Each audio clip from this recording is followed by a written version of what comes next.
Сәлем баршаңызға, сөздермен бірге дайынкен бүгін жеңіл және тез дайындалатын шоколадный пирог рецептісімен бөлісемін.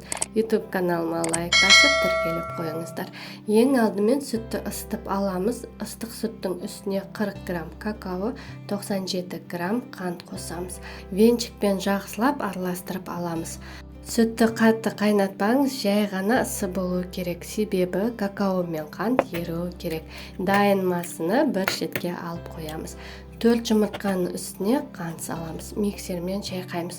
Жұмыртқа массасы көпіріп ағаруы керек, сонда біздің пирогымыз жақсы көтеріледі. Үстіне күнбағыс май, яғни сұйық майды құямыз. Бір келкі болған соң какао массасын құямыз, тағы да миксермен шайқаймыз. Онға раздражителді қосып, араластырып, массаға ұнды електен 3-ке бөліп өткіземіз.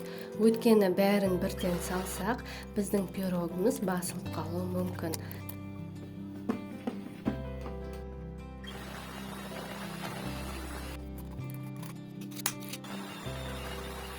Салмасына жаңғақтар саламыз. Салмасын қосу міндетті емес, ол өз қалауыңыз бойынша. Қоспасаңыз да пирог өте дәмді болып шығады. Осылай жақсылап барлығын араластырамыз. Пирогты 26 см диаметрінде пісіреміз. Егер де сіздің формаңыздың диаметрі кішкентай болса, видеоның астында комментарий бөлімінде өзіңіздің формаңыздың диаметрін жазып кетіңіздер. Мен сізге перерасчет ингредиентов, яғни ингредиенттердің санын санап беремін.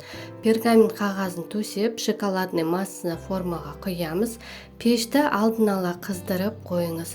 Сонда пирогымыз жақсылап көтеріледі. Духовкаларымыз әртүрлі болғандықтан градусын өздеріңіздің пештеріңізге лайықтап қоясыздар.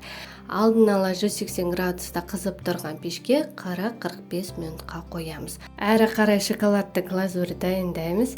Жай отта шоколад пен сары майды ерітіп аламыз. Бір келкі масса болғанша дейін ерітеміз. Дайын пирогтың үстіне шоколадный глазурьді құямыз. Үстіне жаңғақ салсаңыз да болады. Осымен біздің шоколадный пирогымыз дайын. Дәміне келетін болсақ, влажный, яғни ылғалды болып шығады.